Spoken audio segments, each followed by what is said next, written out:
concrète en Jésus. Actes chapitre 2. Nous lisons dans Actes chapitre 2. Actes chapitre 2, nous lisons à partir du verset 37.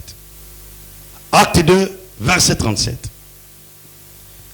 Après avoir entendu ce discours, il eut le cœur vivement touché. Et il dit à Pierre, aux autres apôtres, hommes frères, que ferons-nous? Pierre leur dit, répandez-vous et que chacun de vous soit baptisé au nom de Jésus-Christ pour le pardon de vos péchés et vous recevez le don du Saint-Esprit. Que le Seigneur ajoute ses bénédictions à sa parole. Pour vous asseoir s'il vous plaît.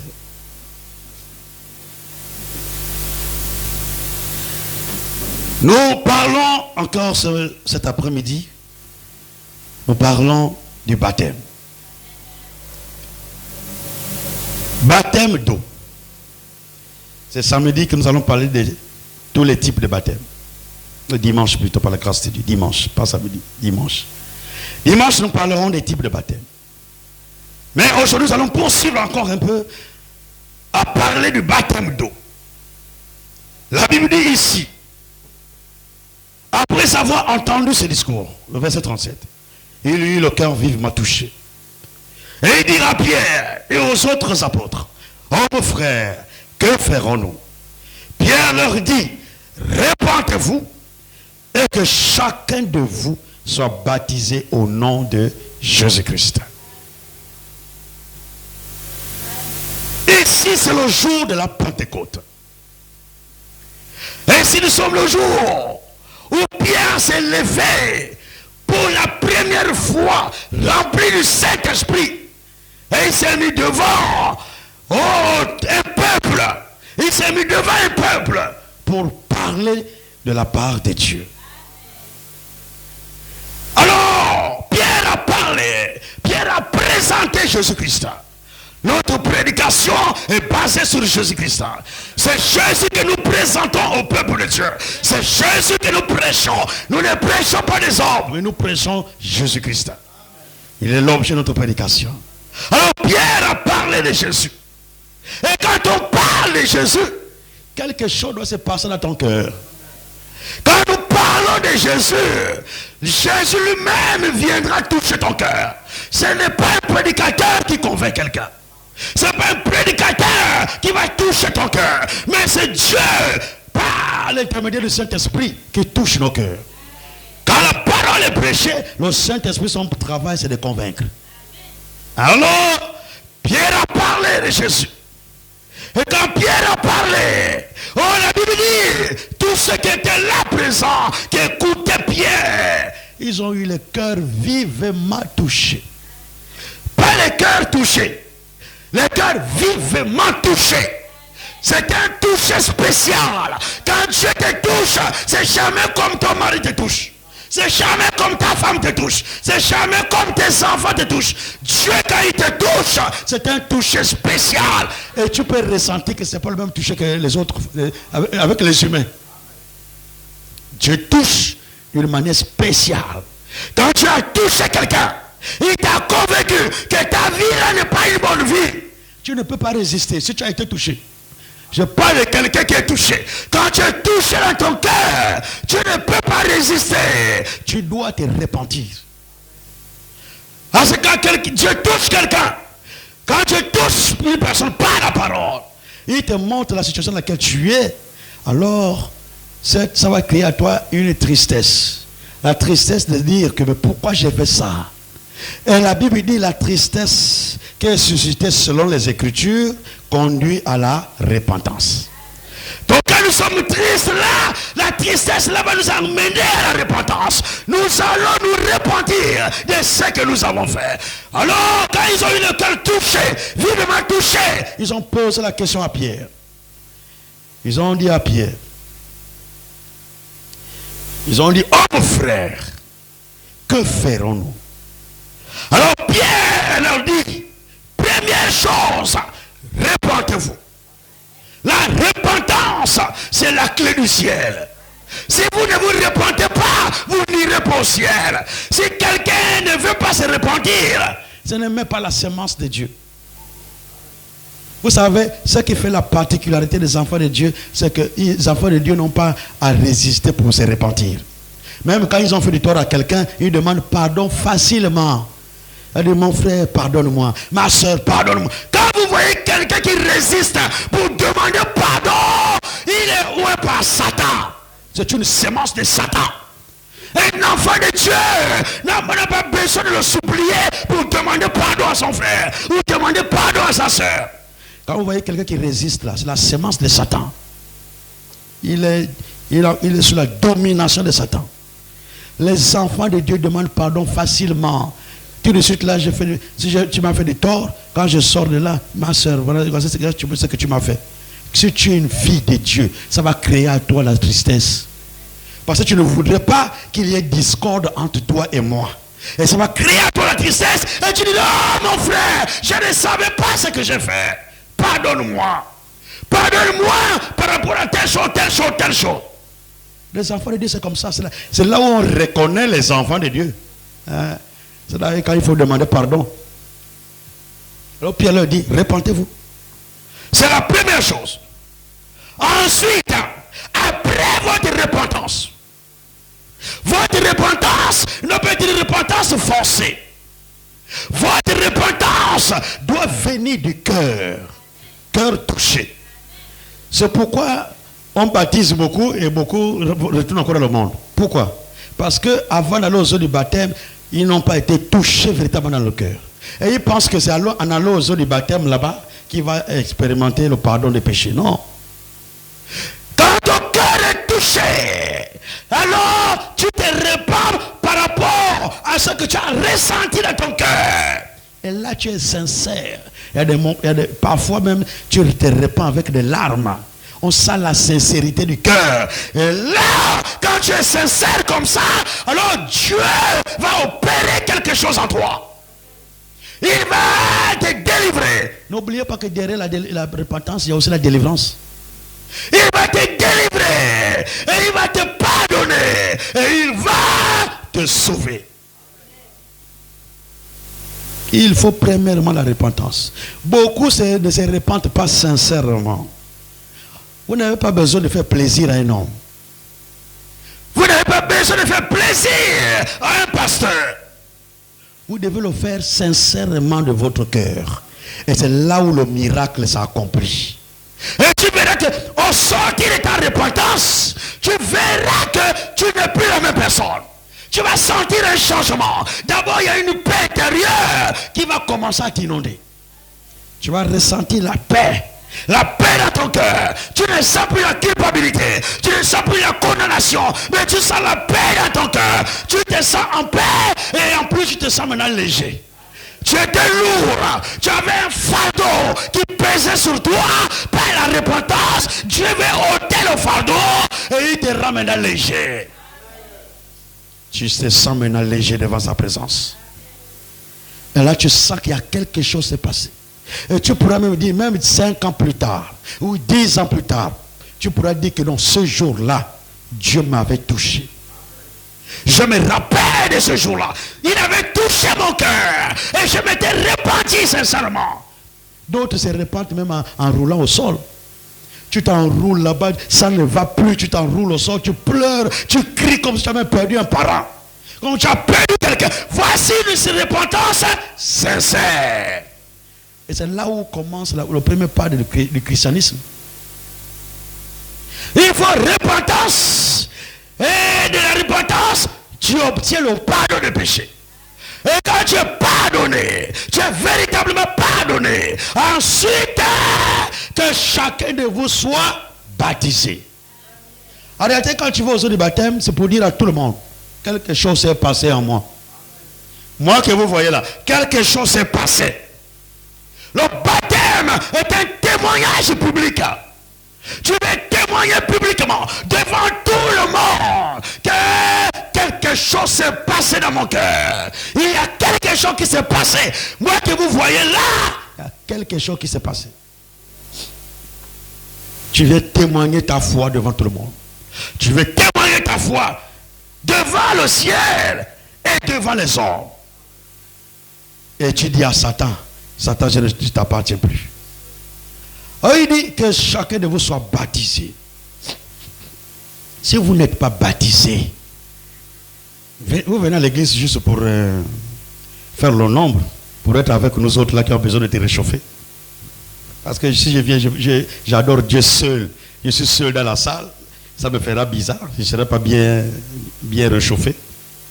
Et la Bible dit, l'adoration commence à partir de 2 personnes. C'est à partir de 2. S'il n'y a pas 2 personnes, là, tu pries à la maison. Alors, quand tu viens ici, tu dois accepter le baptême. Tu dois être baptisé. C'est là où tout commence. Tu as déjà expérimenté la repentance et le pardon de péché. Ensuite, tu vas aux eaux de baptême. Que chacun de vous soit baptisé au nom de Jésus-Christ.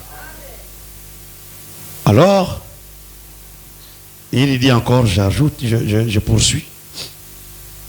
Il dit, répentez-vous et que chacun de vous soit baptisé au nom de Jésus-Christ pour le pardon de vos péchés.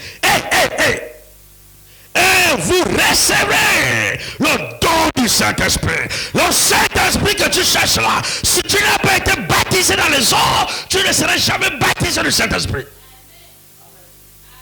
Il y a un lien entre le baptême d'eau et le baptême du Saint-Esprit. C'est ce que nous allons parler dimanche. Le baptême d'eau, c'est le baptême d'eau. Le baptême du Saint-Esprit, c'est le baptême de feu. Il y a le baptême d'eau, il y a le baptême de feu. Et nous devons expérimenter le baptême du Saint-Esprit pour arriver au baptême de feu. Pour arriver au baptême nous devons expérimenter le baptême d'eau pour arriver au baptême de feu. Mais si tu n'es pas baptisé dans l'eau, Dieu ne saute pas les étapes. Hein. Il t'attend. Jusqu'à ce que toi-même tu diras qu'il faut que je me baptise maintenant.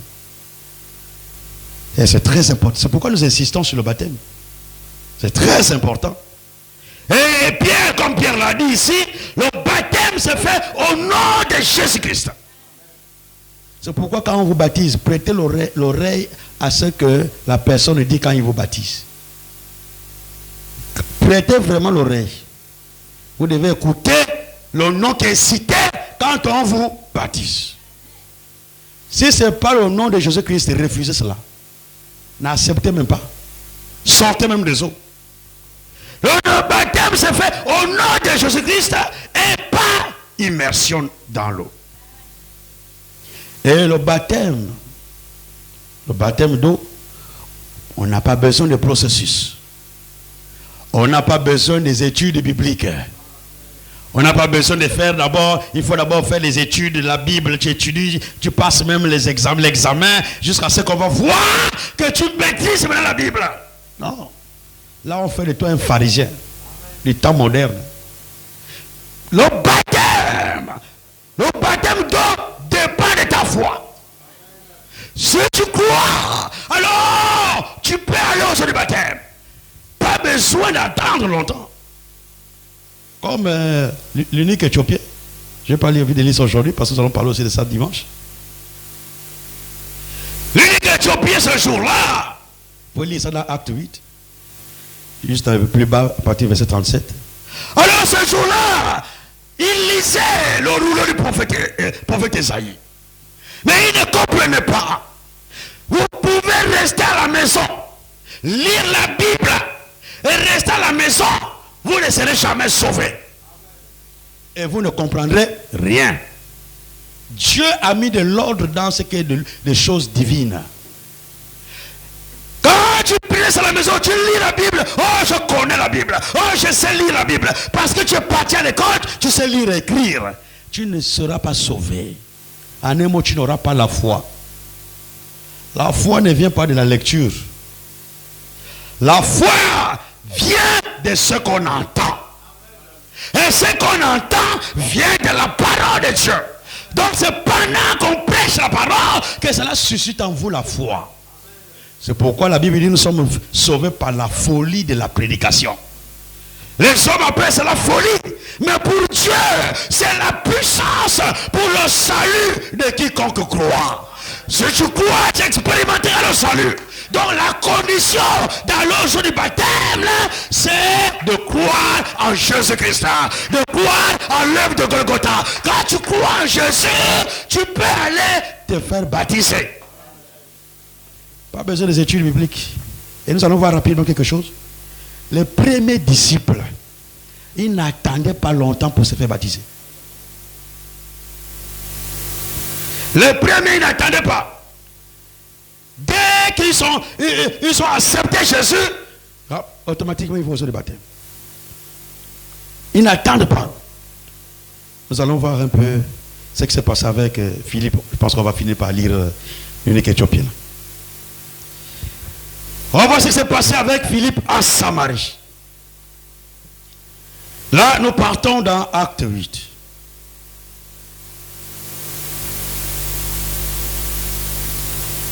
Acte 8.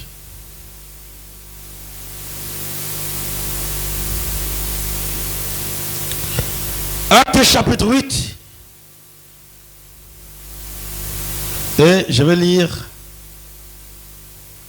d'abord lire le verset 12. Après nous allons sauter.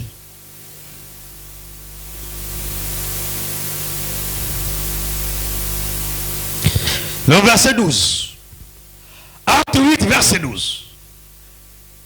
Mais quand ils eurent cru à Philippe, qu'il leur annonçait la bonne nouvelle du royaume de Dieu et du nom de Jésus-Christ, hommes et femmes se firent baptiser.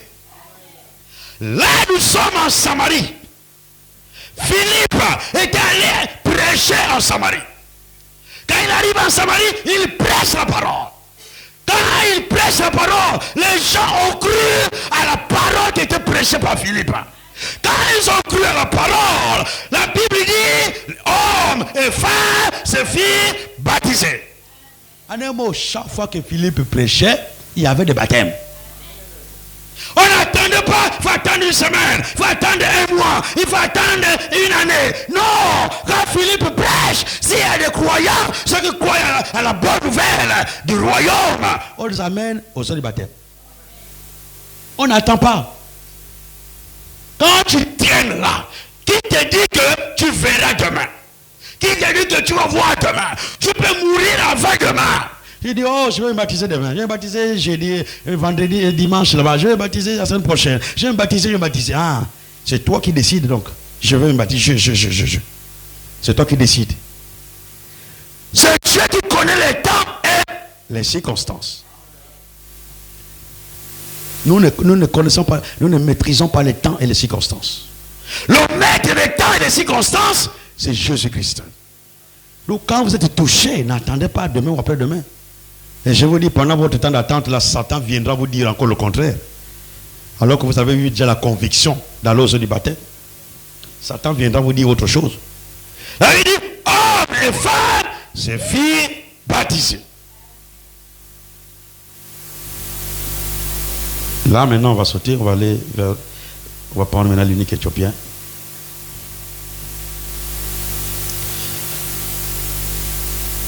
Voilà l'essentiel, parce que je n'ai pas envie de prendre beaucoup de temps aujourd'hui. On va prendre à partir du verset 35. Le verset 35 toujours de Acte 8. Alors Philippe, ouvrant la bouche et commençant par ce passage, lui annonçant la bonne nouvelle de Jésus. Toujours, il faut d'abord annoncer la bonne nouvelle. En un mot, il faut d'abord l'évangile. C'est par l'évangile que les hommes et les femmes sont sauvés. Alors, Philippe ouvre la bouche et commençant par ce passage, lui annonça la bonne nouvelle de Jésus. Comme ils continuaient leur chemin, ils rencontrèrent de l'eau. Et l'unique dit, voici de l'eau. Qu'est-ce qui empêche que je ne sois baptisé? Qu'est-ce qui peut m'empêcher d'être baptisé? Quoi? Quelle est la chose qui peut m'empêcher? J'ai besoin d'une réponse claire. Alors Philippe lui donne une réponse très claire. Et cette réponse-là est valable pour l'unique éthiopien. Cette réponse aussi est valable pour toi et moi. Alors Philippe dit, le verset 37, suivez bien. Philippe dit, voici la condition pour aller au baptême. Si tu crois de tout ton cœur, cela est possible. Donc il faut croire à l'œuvre de Golgotha. Il faut croire en Jésus. Quand tu acceptes Jésus, alors cela est possible. Pas besoin des études bibliques. Pas besoin. C'est pas ça la condition. La condition c'est la foi. Et la foi c'est croire. Quand tu crois, tu peux aller au baptême. Philippe dit, si tu crois de tout ton cœur. Ah, c'est là aussi le problème. Beaucoup ne croient pas de tout leur cœur. Mais ils veulent se précipiter à l'eau du baptême. Tu n'as pas été touché dans ton cœur. Tu ne crois pas de tout ton cœur. Je vais me faire baptiser. Quand on part là-bas, on baptise. Au lendemain, tu retournes au bar. Au lendemain, on te voit, tu es maintenant dans les choses du monde. Tu retournes. Le lendemain, on ne te voit plus à l'église. Tu disparais, on ne te voit plus. Parce que ton cœur n'a pas été vivement touché. Et tu n'as pas cru de tout ton cœur. Quand le début est bon, ça je vous assure. Quand le début est bon, vous arriverez au baptême du Saint-Esprit. Et le début, là, compte pour avoir le baptême du Saint-Esprit.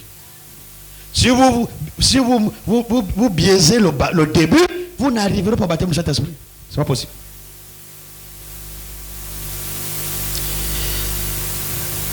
Alors, je réponds au verset 37. Philippe dit, si tu crois de tout ton cœur, cela est possible. L'unique répondit, je crois que Jésus-Christ est le Fils de Dieu. Ah. Il dit, je crois. Qu'est-ce qui peut encore empêcher que je ne sois baptisé? Je crois, je crois. Je crois que Jésus est le Fils de Dieu. Jésus est mort à Golgotha pour moi. Il a versé son sang pour que je sois pardonné. Je crois. Et tu crois, c'est la condition. Pour aller au jour du baptême, la condition c'est de croire. La condition c'est d'avoir la foi en Jésus.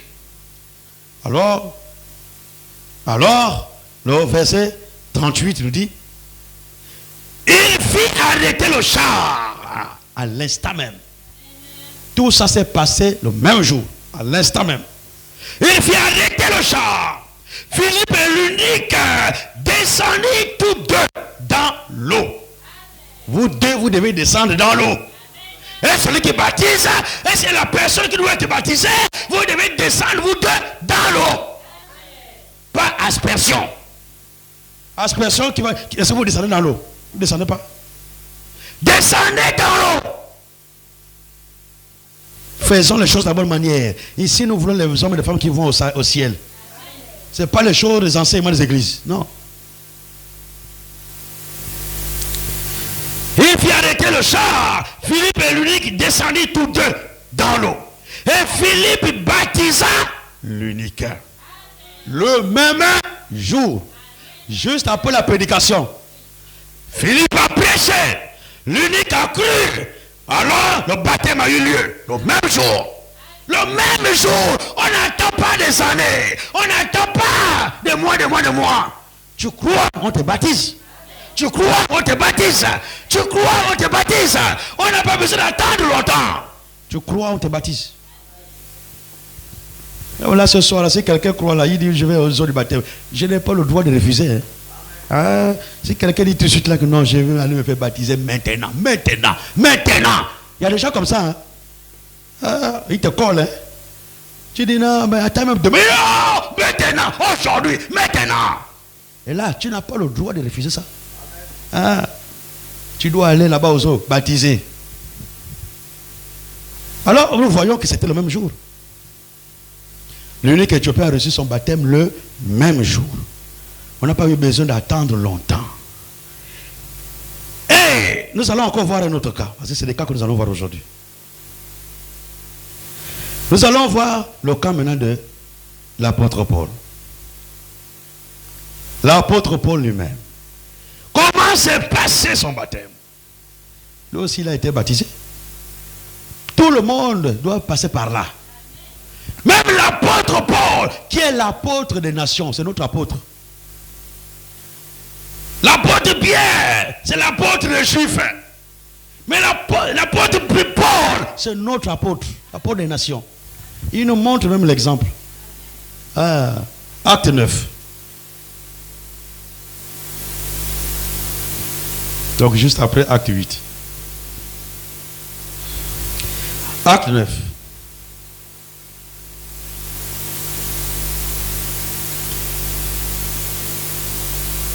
Acte chapitre 9.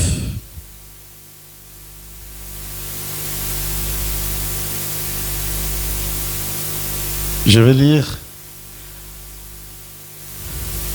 à partir du verset 17. À partir du verset 17. Ananias sortit. Et lorsqu'il fut arrivé dans la maison, il imposa les mains à Saul en disant: Saul, mon frère, le Seigneur Jésus, qui t'est apparu sur le chemin par lequel tu venais, m'a envoyé pour que tu recouvres la vue et que tu sois rempli du Saint-Esprit. Au même instant, il tomba de ses yeux comme des écailles. Et il recouvra la vue. Il se leva et fut baptisé. Instantanément. Hein? Saul de Tarse, Qui est devenu plus tard Paul, que vous connaissez. Saul de Tarse, sur le chemin de Damas, il allait pour persécuter les enfants de Dieu, persécuter l'église de Dieu. Alors il rencontre cette grande lumière. Cette grande lumière-là, Quand tu vois ça, tes yeux ne peuvent pas résister. Alors la lumière a aveuglé Saul de Tarse. Il ne voyait plus. Alors Dieu lui a dit: rentre dans la ville là-bas. Il y a mon serviteur qui est là-bas, Ananias. Et Dieu aussi va parler à Ananias. Il dit: va dans telle rue, dans telle maison, tu trouveras un homme là-bas. Va. Il est aveugle. Tu prieras pour lui, il va recouvrir la vue. Alors Ananias y allait. Il a trouvé Saul de Tarse là-bas, aveugle. Il a imposé les mains à Saul de Tarse. Les écailles sont tombées de ses yeux. Alors Saul de Tarse a retrouvé la vue. Il voyait maintenant à nouveau. Alors la Bible dit, quand il a retrouvé la vue, il s'est levé et il s'est fait baptiser. Est-ce que même l'apôtre Paul n'a pas fait les études bibliques pour être baptisé? Ah, même lui n'a pas fait. Mais pourquoi vous voulez passer par là? Ananias l'a baptisé le même jour. Quand tu as fait quelque chose dans ta vie, cela doit être attaché à Dieu.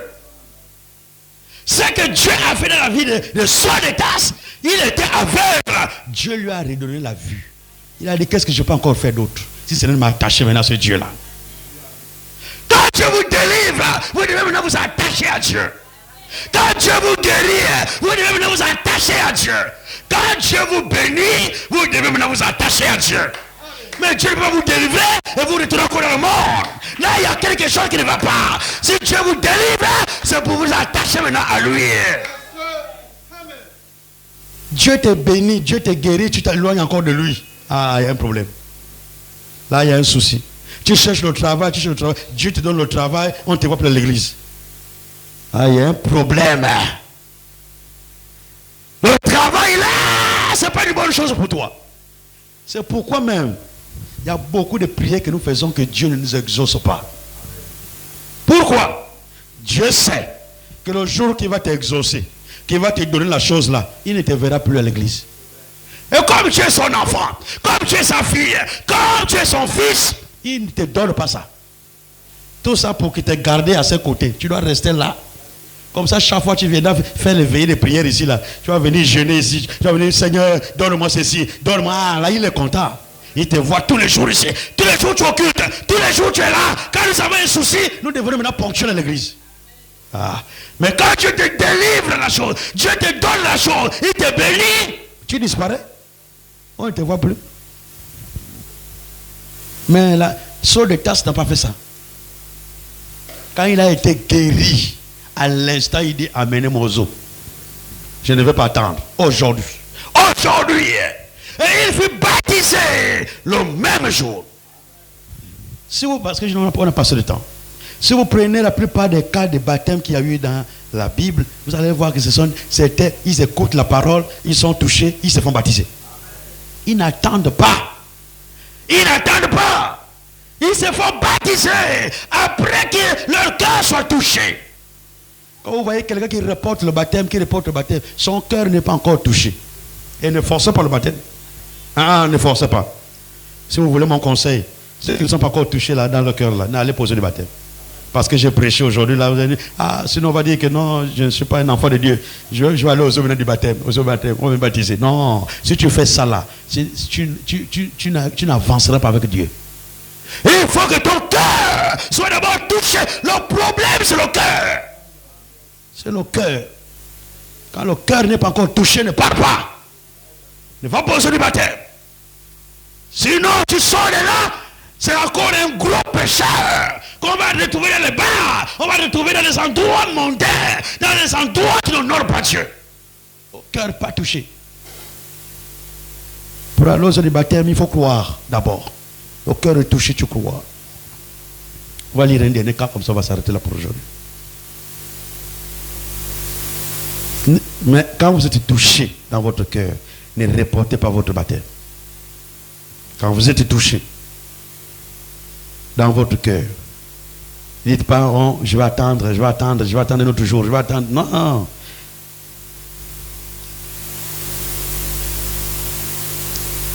Je vais prendre rapidement Acte 19 et puis nous allons terminer par là.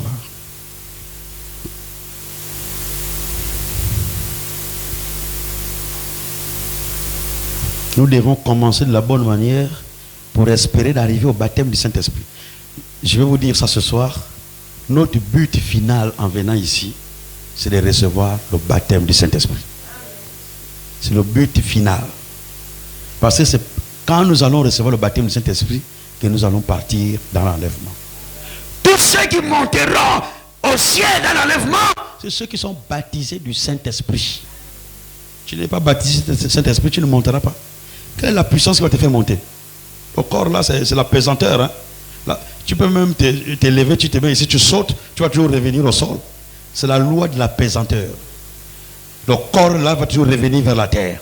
Il faut une puissance qui ce jour-là, quand Dieu va descendre, quand Jésus va descendre là-bas du ciel, il va s'arrêter dans les airs. Alors, il y a une puissance sur la terre qui va te faire décoller de la terre pour t'amener dans les airs. Et la puissance là, c'est le Saint-Esprit. C'est le Saint-Esprit qui te fera décoller de la terre pour t'amener dans les airs. Ça, le Saint-Esprit, tu ne monteras pas. Acte 19. Terminons avec cette écriture. À partir du verset 1er. Pendant qu'Apollos était à Corinthe, Paul, après avoir parcouru les hautes provinces de l'Asie, arriva à Éphèse. Ayant rencontré quelques disciples, il leur dit. Il a rencontré des disciples là-bas, à Éphèse. Il a rencontré quelques disciples, il leur dit. Avez-vous reçu le but final? Voici le but final. Hein? Avez-vous reçu le Saint-Esprit? Avez-vous reçu le Saint-Esprit quand vous avez cru? La question est posée. Et ils répondirent, nous n'avons même pas entendu dire qu'il y a un Saint-Esprit. Ils n'ont même pas entendu parler qu'il y a un Saint-Esprit. Alors, Paul a trouvé ça de bizarre. Parce que si tu dis que tu es croyant, tu dis que tu es chrétien, tu dois arriver au baptême du Saint-Esprit. C'est une obligation pour tous les croyants, tous les chrétiens. Tu dis non, j'ai cru, ça fait déjà 10 ans. Maintenant, tu dis, tu as reçu le Saint-Esprit. Tu dis, je ne sais pas. Je ne suis pas sûr. Je ne connais pas le Saint-Esprit, c'est quoi?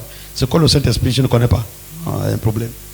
Alors, l'apôtre Paul a trouvé ça bizarre. Il dit, mais il y a forcément un lien entre le Saint-Esprit et le baptême d'eau.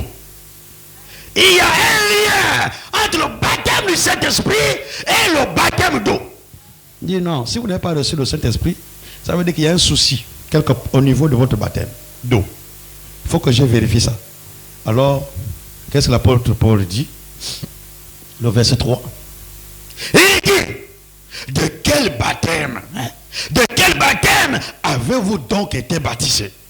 Parce que ce n'est pas normal que vous n'ayez pas le Saint-Esprit. De quel baptême avez-vous donc été baptisés? Et il répondit, du baptême de Jean. Alors Paul dit, Jean a baptisé du baptême de repentance, disant au peuple de croire en celui qui venait après lui, c'est-à-dire en Jésus. Sur ces paroles, ils furent baptisés au nom de Jésus-Christ. Au nom du Seigneur Jésus. Instantané. Ils étaient baptisés du baptême de Jean. C'est les trois. Nous allons parler des trois baptêmes dans la Bible. Le premier type de baptême, le premier baptême dans la Bible, c'est le baptême de Jean, qu'on appelle le baptême de Jean. Nous allons parler de tout cela dimanche. Et bien nous avons été baptisés du baptême de Jean.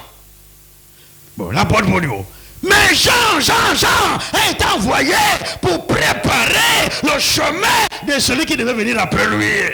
Donc le baptême de Jean devait préparer le chemin dans votre cœur de recevoir Jésus-Christ qui devait venir après lui. Oui, pourquoi vous voulez rester le passé? Jean a fait son temps. Là maintenant, nous sommes au temps de la grâce. Là intervient le second baptême. Le premier baptême, c'est le baptême de Jean. Le second baptême, c'est le baptême au nom de Jésus-Christ. C'est le second baptême. Et le troisième baptême, on va anticiper. Le troisième baptême, c'est le baptême du Saint-Esprit. Donc, pour ce qui est du baptême d'eau, il y a eu deux types de baptême d'eau. Le baptême d'eau, qu'on appelle le baptême de Jean-Baptiste, et le deuxième baptême d'eau, qu'on appelle le baptême au nom de Jésus-Christ. Aujourd'hui, nous ne devons plus être baptisés par d'autres types de baptême. Notre baptême valable aujourd'hui, c'est le baptême au nom de Jésus-Christ. Et quand l'apôtre Paul leur a présenté les choses, ils ont dit, oh, nous ne savions pas. On était dans l'erreur. Alors qu'est-ce qu'ils ont fait? Ils ont accepté de se rebaptiser. Ils étaient déjà baptisés. En réalité, je n'ai pas envie de appeler ça même rebaptisé.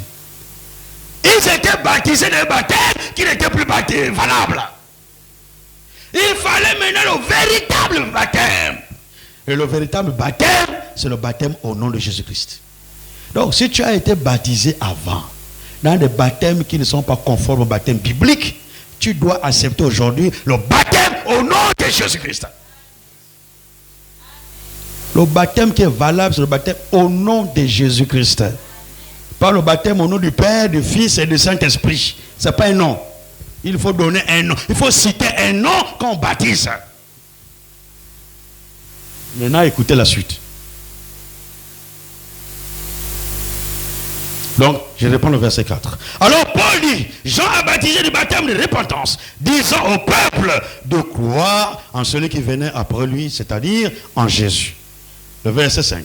Sur ces paroles, ils furent baptisés au nom de Jésus.